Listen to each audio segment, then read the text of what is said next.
Please welcome Greg Hall.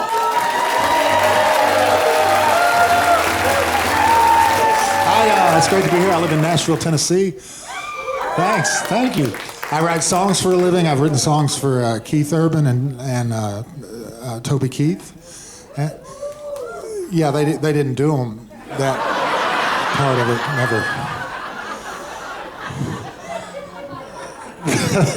That part never manifested, but it's good to be here. I just got back from Ohio. Ohio people? Where? Who? Where? What's that by?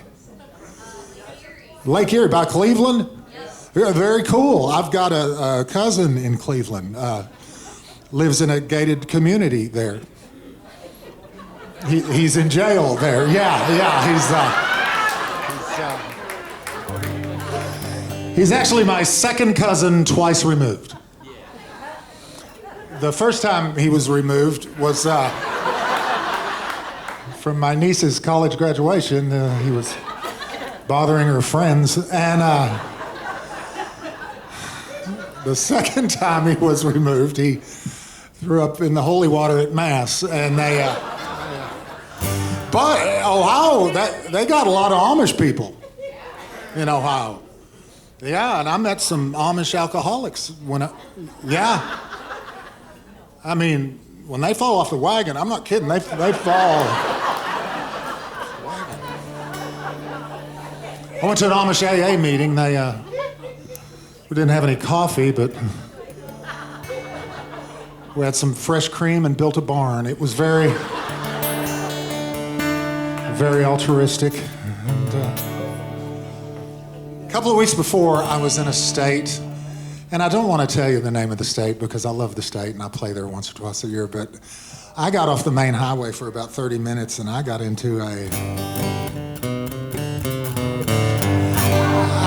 the whole town could floss with a number 2 pencil. It was, cornhole was not a beanbag game where I landed. It was a special time. Hope everybody had a great Valentine's Day. Yeah. Did you? My girlfriend wanted a milk bath. Oh, I like that. In the 50s and 60s, if you made money, milk baths were a luxury, but then they kind of went out. But she read that Gwyneth Paltrow was getting milk baths, so she said, "Can I get a milk bath?" And I said, "Sure." And so I called the milk bath company, and they sent the truck out, and they ran the tubes through the bathroom window, and I said, "How much is this anyway?" And the guy said, "Well, half tub is $200. I know, and a full tub is $400. Oh, damn. And he said, "Pasteurized?" And I went, "No, just pasteurized." When she sits down, Thank you.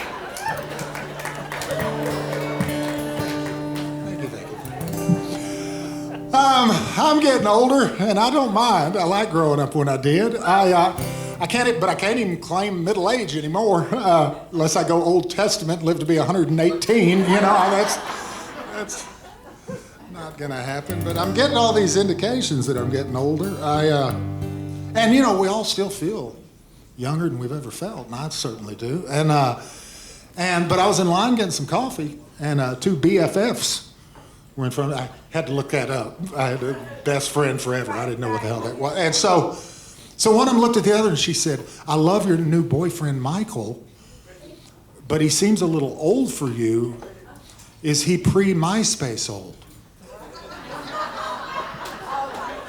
I know, I got lightheaded. I didn't have a stroke, but I smelt toast, and I just thought, Jesus, I'm pre-internet old. I'm pre-compact disc old. I am pre-put a quarter in the Pac-Man machine at the pizza parlor when you're in the 8th grade old. I'm pre-cassette tape old.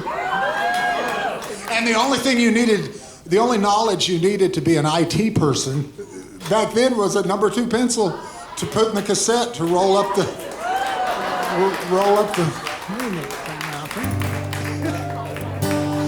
I am 8-track and rotary dial phone old. That's how damn old I am.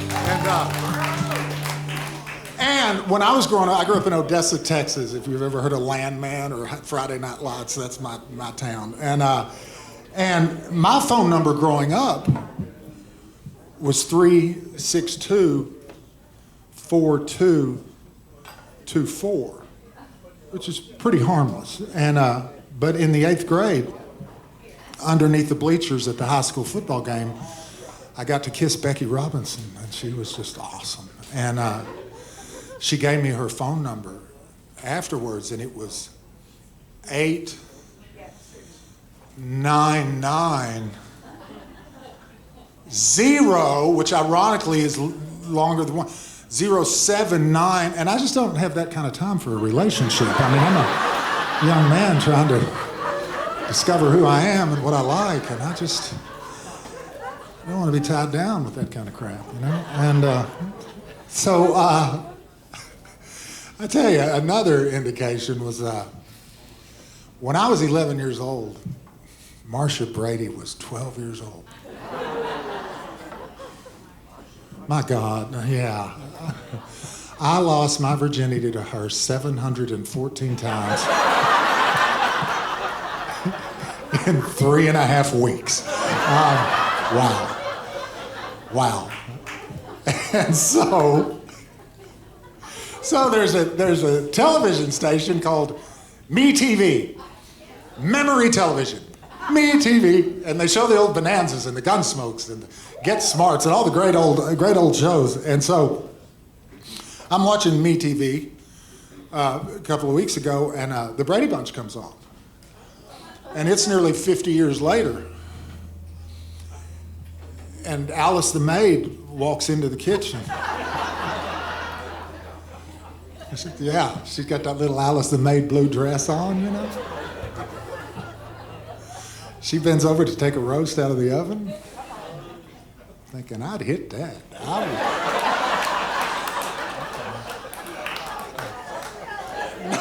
No, hear me out, dude, hear me out. She never married, doesn't have any kids. She lives in a nunnery. You can't bring a booty call home to Mike and Carol Brady's house. She dated one guy, Sam the Butcher. That's right. But sausage was never on the menu, so, you know, it just... Then right after Gilligan's Island, right after the Brady Bunch came on, Gilligan's Island came on. I blazed right past Ginger and Marianne, and I'm looking at Mrs. Thurston Howell III. Thinking, I got your 3-hour tour right here, lovey. And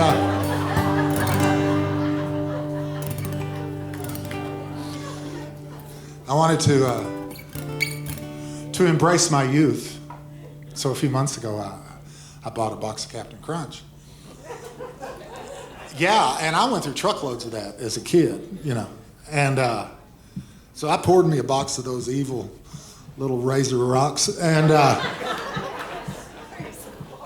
those sharp-edged, barbed wired bales of hay disguised as innocent golden pillows. Like having a bunch of piranhas in your mouth. Second bowl, there's crimson in my spoon, and I nearly didn't have the third bowl. But I knew I was getting old.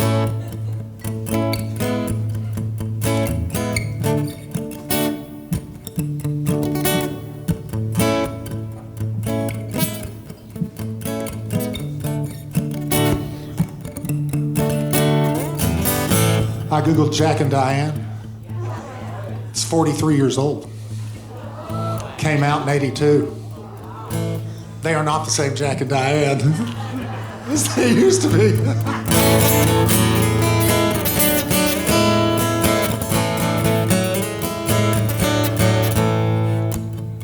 Might need y'all's help during the chorus.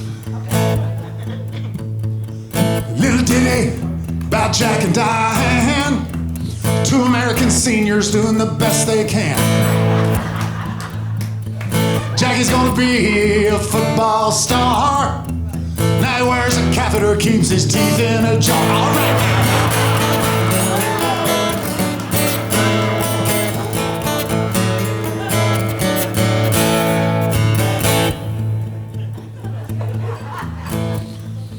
Sucking on chili dogs outside the retirement home. Diane sitting in Jackie's lap, got her adult diapers on.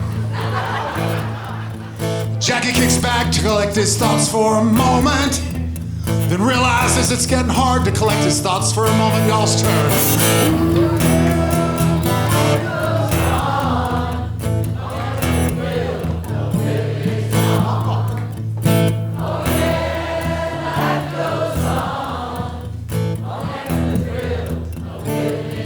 Y'all rocked out.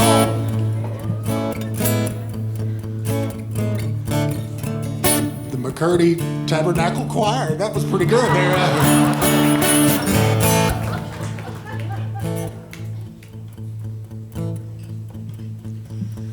Swapping medication just to have a little fun. Sitting in the TV room, they got Matlock on. A little later, there's bingo down the hall. They're still in love, so they're winners after all. Y'all stand down.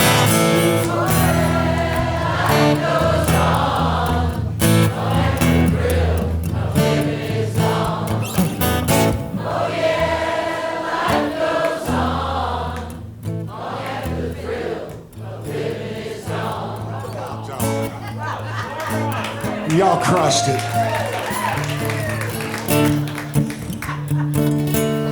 Well, I wrote another verse. Yeah, but this one took a whole different turn. Well, I don't want to tell you the state I was in because I got to go back and play there, and this thing's going national. And but honestly, their state bird's a goat. I mean, just a really backwards. Million people, 10 last names. Just played a place with an 8-tooth minimum. It was.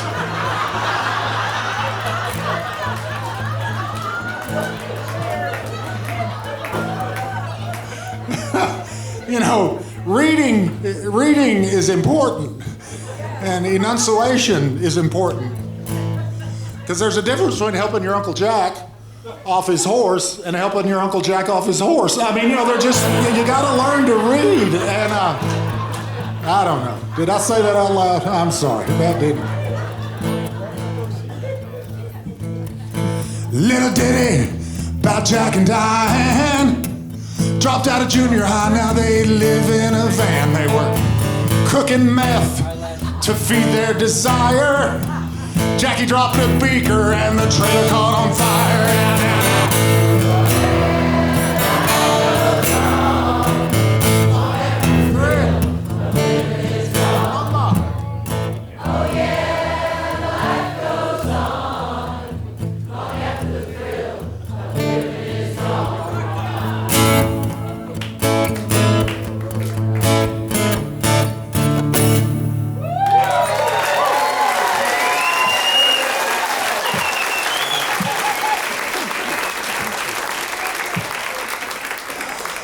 So, I'm getting old, but I am not Branson, Missouri old.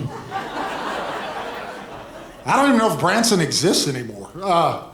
Because 50 years ago, old people were there. And, but I was nearly famous 2 or 3 times. Back in the early 90s, I had 4 albums and CDs as a songwriter that sold well over 9 dozen copies globally, and and they'd say, Greg, your record's getting a little traction. You want to come promote it? And I'm going, no, I'm watching Andy Griffith, and I've got a bong. Thank you. And the years turned into decades, and so anyway, about 15 years ago, I go to Branson, and any of y'all remember Pam Tillis? And the Gatlin Brothers Band. So I go to Branson, and I'm doing shows with Pam and Larry and his brothers, and we're staying at the Lawrence Welk Theater. No shit, the Lawrence Welk Theater. And and so, I'm like 48 at the time, but I felt like a Jonas brother. I was like the youngest guy in town. It was freaking awesome. And the audiences in Branson. There was a time when I was a child in the 60s where there were these crooners like Engelbert Humperdinck or Tom Jones. She's a lady. And women occasionally would throw their undergarments on stage for Engelbert Humperdinck and to a lot. I mean, it was a thing. It happened at every show. They'd just throw them. And so that's the same crowd.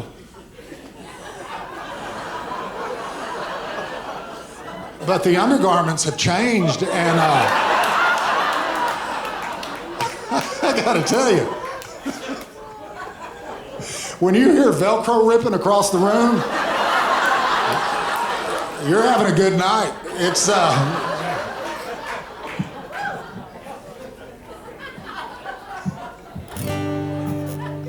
and I love Florida very much. I play Vero in Jacksonville and stuff, but Naples is kind of like that too, isn't it? It kind of God's waiting room to a certain extent there. And yeah, I played a place there one time. Had a scooter, a golf cart, and Rascal valet service, and I thought, well, hell, this is. Stepped on 3 oxygen lines just getting to the stage. I didn't. Had an aisle going down the middle of the theater, and I thought I was getting twerked. Because about halfway down, I just saw this butt wiggling, and so I put on my progressive glasses, and it was a woman on a walker leaving the room. I didn't know.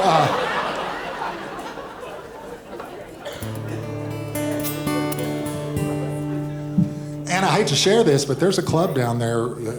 It's a gentleman's club, and it caters to older men, and older women dance there.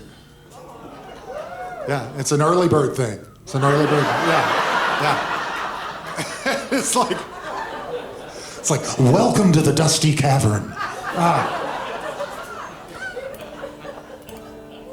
Your dancers tonight are Lana and Dee. Put your hands together for Lana Kane and Dee Pins. Get them up here. Come on.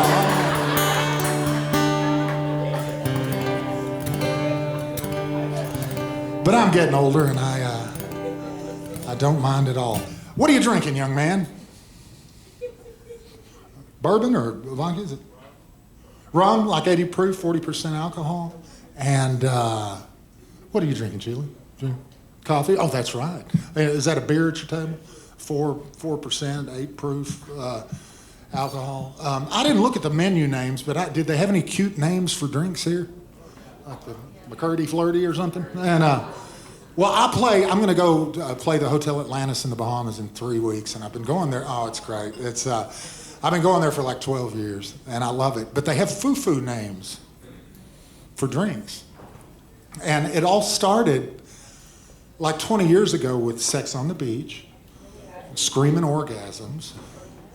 But now they've 2.0'd it. It's, man, they got fuzzy navels and buttery nipples and silky panties. And they're all feminine and sensual. And I think it's sexist, really. I do. Because you never hear anyone go, 3 musky scrotums, 2 heavy danglers, and a shiny man stick. No, 3 heavy danglers, 4 musky scrotums. And,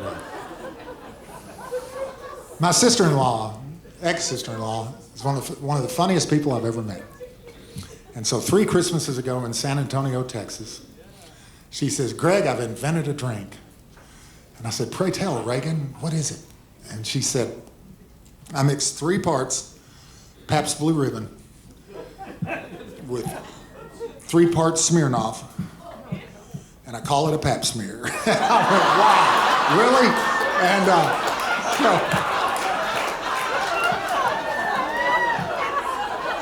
Hand to God, my family is the only family, male and female, who had multiple pap smears on Christmas Eve.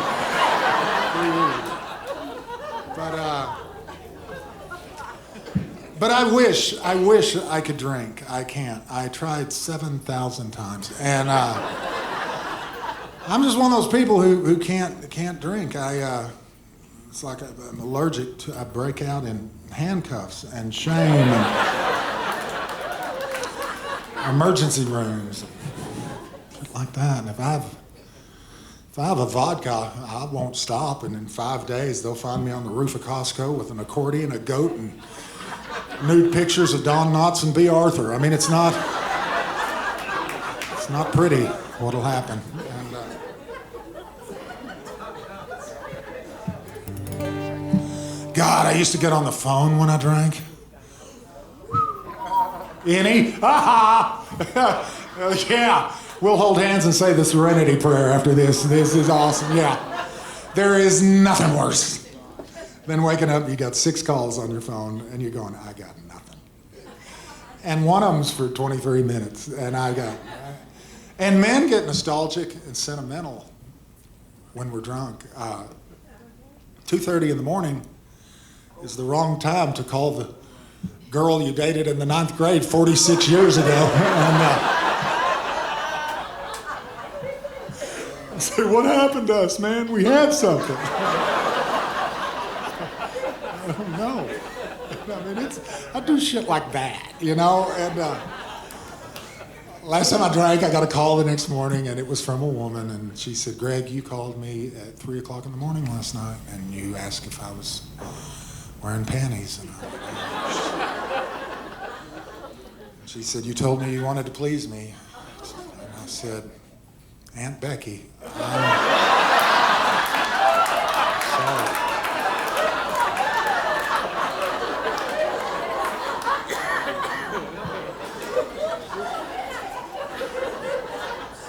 Yeah. But she said, you know, Greg, we're not related by blood, and I think we should talk this out. And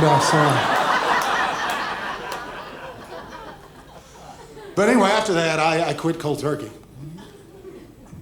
I didn't quit drinking, I just quit eating cold turkey. I mean, I didn't quit Aunt Becky either, but that's a whole...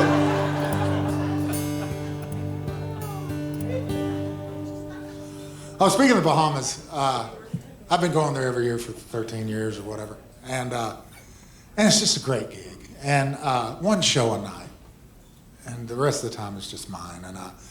But their COVID policy was a little more stringent than ours. It went on for a couple of years after ours had gone through, and so I had to get a Bahamas health visa 2 years ago to go to the Bahamas. And then I had to take a COVID test the day before I came home, and if I failed it, they weren't going to let me come home. And I needed to mow my lawn because it's a 2-week gig, you know. And I'm gone for 15 days, and so, but then my opening act came up to me and he said, dude, have you read our insurance policy? I went, no. And he said, you know, if we fail that COVID test, he said, the Atlantis has to put us up for an additional 9 days and give us $500 a day. Yeah, I'm hugging people at the pool and shit the next morning. I'm getting cans off empty tables, drinking the backwash, just praying. But alas, I passed and got to go home. And but those early days of COVID were weird. I'd never seen one of those digital thermometers. No, I'd not seen one before COVID. And you know, where some guy walks out of Walgreens and the manager's door at Walgreens and draws a bead on you like John Wick, you know. And it's, whoa, geez, I'd never seen that. And so I'm in line at Home Depot, and it was that time where 7 people could go into Home Depot when 7 people came out, and 9 people could blah. And so I'm like 4th in line, and in my peripheral, I see this coming. I think we got a shooter situation. I don't know what the hell's going on. I got about 2 seconds to either fight or flight, and so I choose to embrace my inner Jason Bourne, and So, it gets right about there, and so I do a Krav Maga thing. I deflect. And you can't deflect just by doing that. You got to get that head out of there, too. So I deflect, I redirect, I retrieve, step back, double tap right in the forehead. His temperature was normal. Twice. And I got 4 months probation. So I feel... And then, shortly after I got home, I pull into a store, and a guy comes up to me and he said, "We've got to take your temperature, but our digital thermometer is broken, so we have to do this the old-fashioned way." And I said, "How old-fashioned?" He went, real old-fashioned. He said, "Could you unbuckle your pants?" I said, "Fella, I'm pumping gas. I don't even think you work here. Get the hell,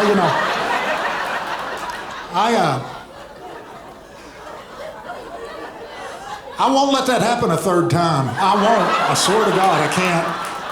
I just can't." Yeah. The second time it happened,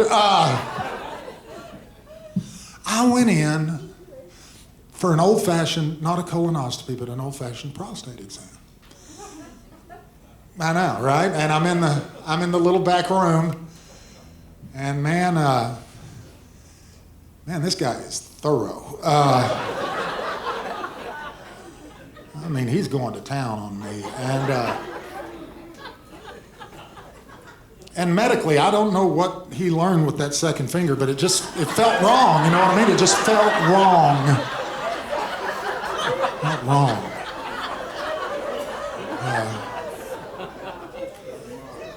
So about 11 minutes later, when he finished, I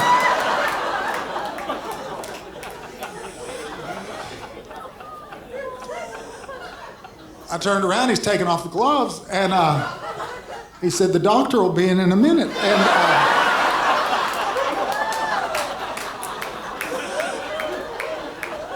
I said, "Well, who the hell are you?" And he said, "I'm Jake from State Farm," and I just went,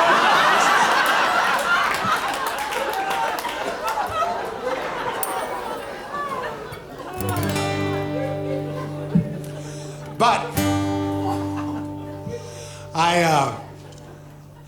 I told you that I was offered notoriety quite a few times. I had the talent to go right to the top and piss people off. Mid-man, I'd go right to the...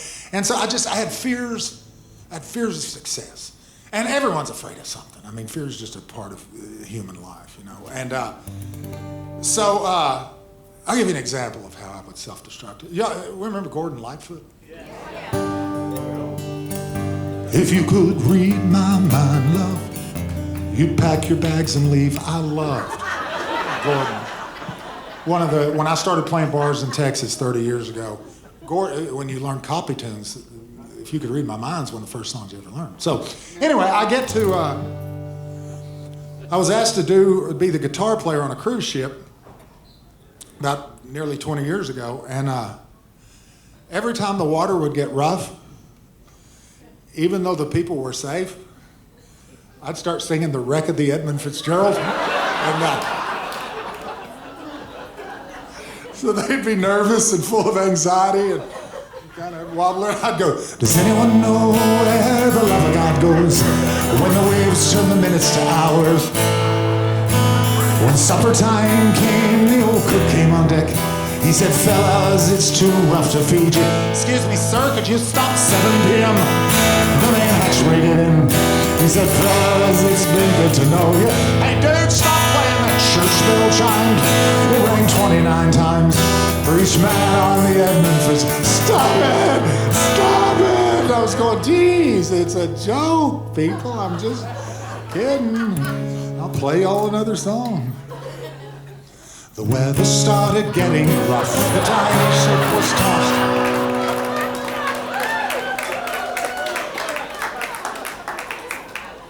Y'all's turn, if not for the courage of the fearless crew. Well, that went over like a Led Zeppelin as well. And And so I had like 4 minutes left in the show. I wanted to end with a modicum of class. And so I closed the show out with...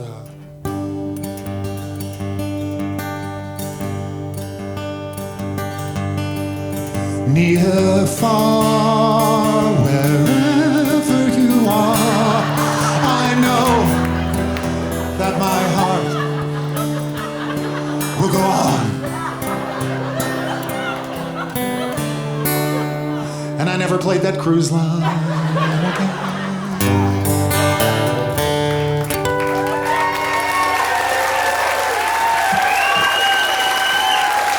You guys are great. You're great.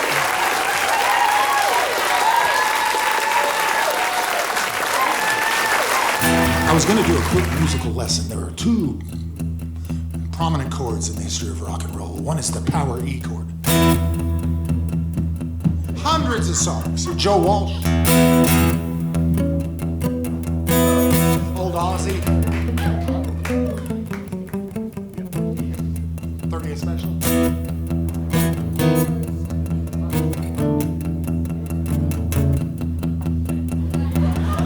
And the other chord is the A chord. Traditionally a blues chord. And I'll give you 3 examples over 3 decades of the A chord. Well, I got some change in my pocket going ding-a-ling-a-ling. Go, go, Johnny, go. My, once bitten, I'd move my finger one time. They're all the same song. And they come from the old Robert Johnson Delta Blues 1930 stuff, the old...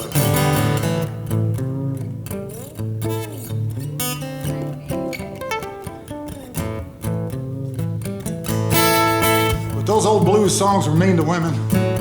Shot my baby 6 times. Shot her dead right down there on the floor.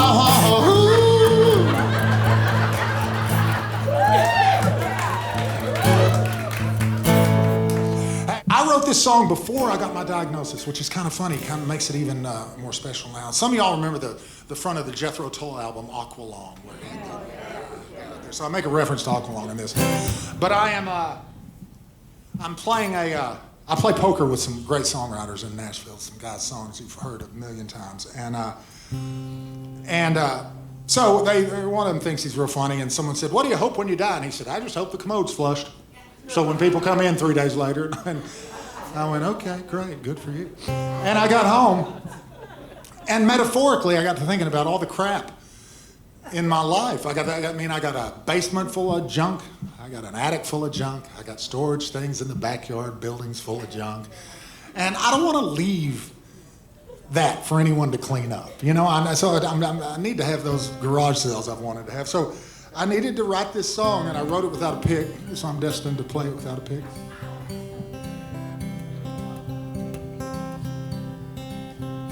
Well, I hope the commode's flushed when I die. And I hope I've cleared my history.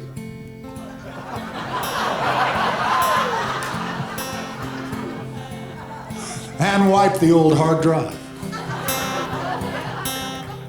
And I need to burn my journals in a sacrificial fire.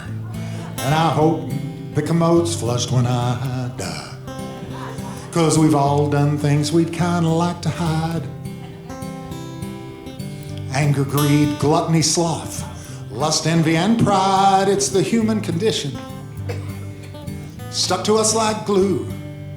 The journey of a lifetime, just trying to make it through. So I hope the commode's flushed when I'm gone. And I hope I'm not on Skid Row and look like Aqualung. And I hope I've chosen kindness, honor, and being strong. And I hope the commode's flushed when I'm gone.